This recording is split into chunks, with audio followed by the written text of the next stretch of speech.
बिस्मिल्लाहिर्रहमानिर्रहीम। अस्सलाम वालेकुम स्टूडेंट्स। आज 8 क्लास का लेक्चर नंबर है 9 और आज का टॉपिक है हमारा खून का बदला। अल्फाज मायने आपकी सहूलत के लिए बोर्ड पर लिख दिए हैं, बोर्ड की तरफ देखिए।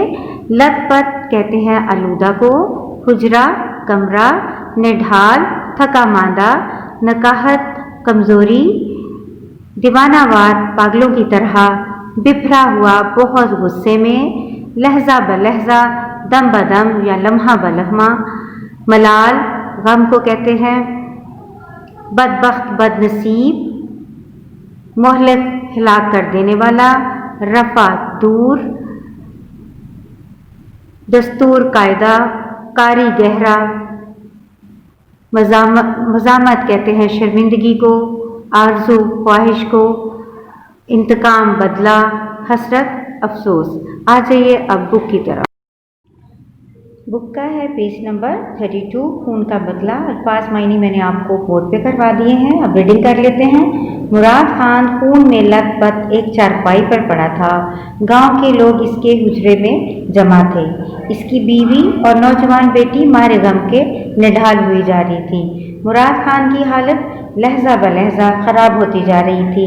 ज़्यादा खून बह जाने की वजह से इसकी रंगत जर्द हो गई थी। वो कुछ कहना चाहता था लेकिन नकाहत का मैंने पहले भी बताया था, कमज़ोरी की वजह से नहीं कह सकता था। आखिर इसने बड़ी मुश्किल से हाथ उठाया। सब लोग खामोश हो गए। इसकी बेटी और बीवी ने जब्त से काम लिया। सबकी तवज्जो मुराद खान की तरफ थी। कमज़ोरी इस कदर थी कि मुराद खान के लिए बोलना मुश्किल हो रहा था। वो बड़ी आहिस्तगी से कह रहा था, दुश्मन तो अपना काम कर गया, मेरा आखिरी वक्त आन पहुंचा है। इसकी बीवी और बेटी दाढ़े मारकर रोने लगी। मुराद खान ने इन्हें इशारे से खामोश करवाया। इससे कहा, मैं दुनिया से एक हसरत लिए जा रहा हूँ। काश मेरा भी कोई बेटा होता जो मेरे खून का बदला लेता, मेरी बेचैन रूह को सुकून मिलता। लेकिन अफसोस, इसकी आंखों से आंसू बहने लगे। मुराद खान की बेटी सिपन गुल ये सुनकर अपने बाप से दीवानावार लिपट गई और कहने लगी कि बाबा गम मत करो, मैं वादा करती हूँ कि जब तक तुम्हारे खून का बदला न ले लूँ मुझ पर चैन की नींद हराम रहेगी। ये बात सुनकर सब ने इसकी हिम्मत की तारीफ की और मुराद खान भी सुकून से मर गया। दिन गुजरते गए मगर सिपन गुल अपने वादे को न भूली और अपने बाप के खून का बदला लेना चाहती थी, इसके बावजूद कि वो अपने बाप के कातिल को ना जानती थी।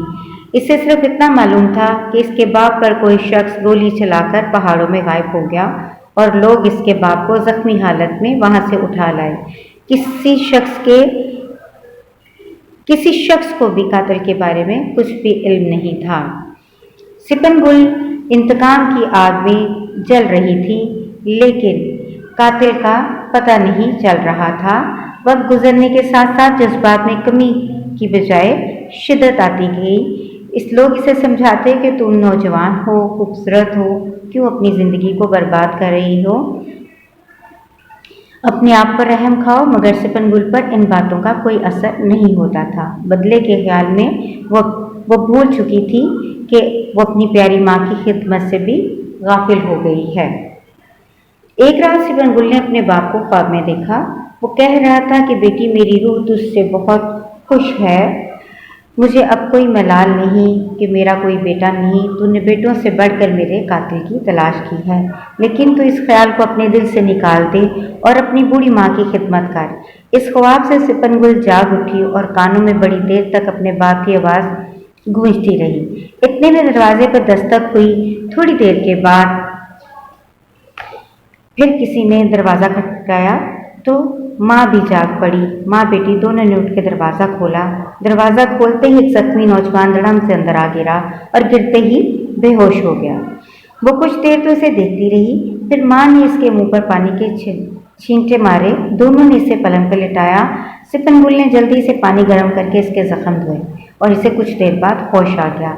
इसकी माँ ने नौजवान को गरम गरम दूध पिलाया और इसे वो दिन याद आ गया जब मुराद खान को इसी तरह जख्मी हालत में लाया गया था। इसने नौजवान को बताया कि आज से 2 साल पहले मेरे शोहर को भी किसी बदबख्त ने गोली मार दी थी, लेकिन इसका जख्म मौलिक था, इसलिए वो मर गया। तुम नौजवान हो और जख्म भी गहरा नहीं, बस जरा सी कमजोरी है, वो भी रफा हो जाएगी। नौजवान ने पूछा, तुम्हारे शोहर का नाम क्या है, क्या था? इसने कहा, मुराद खान। ये सुन के नौजवान सख्ते में आ गया। इसे महसूस हुआ कि किसी ने इसके सर पर कारी ज़रब लगाई है। इसने आंखें बंद कर ली। मुराद खान की बीवी ने पूछा, खैर तो है? इसने कहा, कोई बात नहीं, दर्द की वजह से करवट बदलना चाहता हूँ। माँ बेटी ने इस नौजवान की बड़ी खिदमत की। जब भी सिपनगुल इसके लिए खाना लेके आती तो नौजवान की आंखों से आंसू जारी हो जाते। इसे कुछ नदामत सी महसूस होती। वो बार बार कहता, मैं तुम्हारे इस एहसान को कभी नहीं भुला सकता। इसकी माँ कहती, हमने तुम पर कोई एहसान नहीं किया, हमने तो अपना फर्ज पूरा किया है। तुमने हमारे घर में पनाह ली है, अगर तुम सेहतयाब हो जाओगे तो ये हमारे लिए बड़ी फख्र की बात है। सिपनगुल ने कहा, मेरे बाप की रूह किस कदर खुश होगी कि हमने एक जख्मी को पनाह दी और इसकी खिदमत की। ये बात सुनकर नौजवान चला उठा। सिपनगुल, अपने बाप की बंदूक ले और मुझे कत्ल कर दो, मैं और अपने बाप के खून का बदला मुझसे ले लो। मैं ही वो बदबख्त हूँ जिसने किसी के इशारे पे मुराद खान को कत्ल किया था। मुझे खबर नहीं थी कि तकदीर मुझे मुराद खान के घर में ही ले आएगी। मुझसे कत्ल कर दो, मैं जिंदा रहने के काबिल नहीं हूँ। सिपनगुल के सीने में इंतकाम की आग भड़क उठी। वो एक बिखरे हुए शेर की तरह दौड़ती हुई कमरे से अपने बाप की बंदूक ले आई। आज तो वो दिन आया था जिसकी आरज़ू में वो जिंदा थी। आज के दिन तो इसे मरे हुए बाप से किए हुए वादे को पूरा करना था। सिपनगुल ने बंदूक की नाली नौजवान की तरफ की तो उसकी माँ ने डांट कर कहा, लड़की, तेरे हवास तो ठिकानी है। ये नौजवान अगरचा हमारा दुश्मन है, लेकिन इसने हमारे घर में पनाह ली है। अगर हमारे घर में इसे कुछ हो गया तो हम किसी को मुंह दिखाने के काबिल नहीं रहेंगे। बेटी तो अच्छी तरह जानती है कि हमारे घर का दस्तूर है कि अगर कोई दुश्मन भी हमारे घर में पनाह ले ले तो इसकी जान की हिफाजत करना हमारा फ़र्ज बन जाता है। ये तो हम कभी सोच भी नहीं सकते कि घर आए मेहमान को कत्ल करते हैं। सिपनगुल, खुदा के लिए बंदूक फेंक दो। माँ ने ये बातें कुछ इस अंदाज से कहीं कि सिपनगुल पर इन बातों का बड़ा असर हुआ। इसने बंदूक फेंक दी और नौजवान से कहा, काश इस घर की चारदीवारी से बाहर मुझे पता चल जाता कि तू मेरे बाप का कातिल है, तू मेरे हाथों से बच के ना जाता। तू हमारे घर में मेहमान बन के आया, इसलिए तुझे माफ़ करती हूँ। ये तो हो गई रीडिंग। पश्तो लोक कहानी है, ये याद रखना है आपने। इसके बाद है आपका क्वेश्चन नंबर 1। मुराद खान को किसने कत्ल किया? मुराद खान को एक नौजवान ने किसी के कहने पर कत्ल किया। सवाल नंबर 2 है, मरते वक्त मुराद खान के दिल में क्या हसरत थी? पेज नंबर है आपका 32 और इसकी सेकेंड लास्ट लाइन में मुराद खान के दिल में हसरत थी, काश मेरा भी कोई बेटा होता जो मेरे खून का बदला लेता तो मेरी बेचैन रूह को सुकून मिलता। सिपनगुल ने मरते वक्त अपने बाप से क्या वादा किया था? 33 पेज की फर्स्ट लाइन के एंड से ही, बाबा गम मत करो, मैं वादा करती हूँ जब तक तुम्हारे खून का बदला ना ले लूँ मुझ पर चैन की नींद हराम है। ये मैंने अंडरलाइन भी कर दिया है, आपको आसानी हो जाएगी। इसके बाद है आपका 4th क्वेश्चन है, माँ बेटी ने नौजवान को होश में लाने के लिए क्या किया? पेज नंबर 33 है और 3rd पैराग्राफ की 1 2 3 4 5 6 लाइन से शुरू होता है। माँ लिखा है, बेटी खुद लिखिए। माँ बेटी ने इसके मुंह पर पानी के छींटे मारे, दोनों ने इसे पलंग पर लिटाया और पानी गर्म करके इसके जख्म धोए। दरमियान में सिपनगुल थोड़ी सी एक लाइन को काट के और लिख लीजिए, पानी गर्म करके इसके जख्म धोए। कुछ देर बाद इसे होश आ गया। आखिरी क्वेश्चन था कि सिपनगुल जब अपने वालिद के कातिल को मारने लगी तो माँ ने क्या कहा? पेज नंबर 34 का सेकेंड लास्ट पैराग्राफ की 3rd लाइन नीचे से देखिए, बेटी तू अच्छी तरह जानती है। ये देखें ब्रैकेट बना दी मैंने।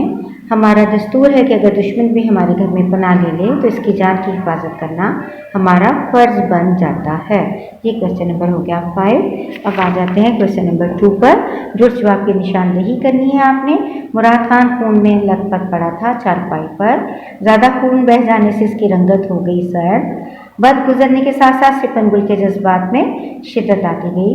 वो दौड़ती हुई कमरे से बंदूक ले आई, एक बिखरे हुए शेर की तरह। सिपन गुल ने गर्म पानी से नौजवान के जख्म धोए। नौजवान ने सिपन गुल की वालदा से नाम पूछा इसके खामिद का।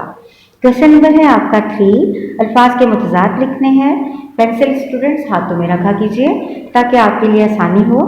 गाफिल के साथ लिखिए होशियार, बदबख्त के साथ लिखिए नेकबख्त, कमी के साथ लिखिए ज़्यादती, रहम के साथ लिखिए जुल्म, नदामत के साथ लिखिए फ़ख्र। उसके बाद है क्वेश्चन नंबर 4। गांव के लोग मुराद खान के सेहन में जमा थे, ये गलत है। सिपन गुल ने कहा जब तक वालिद के खून का बदला ना लूं मुझ पर नींद हराम है, ये दुरुस्त है। मुराद खान ने कहा कि वो दुनिया से एक खुशी लिए जा रहा है, ये गलत है। सिपन गुल नफरत की आग में जल रही थी, ये गलत है क्योंकि इंतकाम की आग में जल रही थी। सिपन गुल ने कहा मेरे बाप की रूह किस कदर खुश होगी कि हमने एक जख्मी को पनाह दी और इसकी खिदमत की, ये दुरुस्त है। अब बच्चों आ जाइए अगले क्वेश्चन पे। क्वेश्चन नंबर है 5। दर्जा झैल में मुज़क्कर और मोनस को अलग अलग करना है।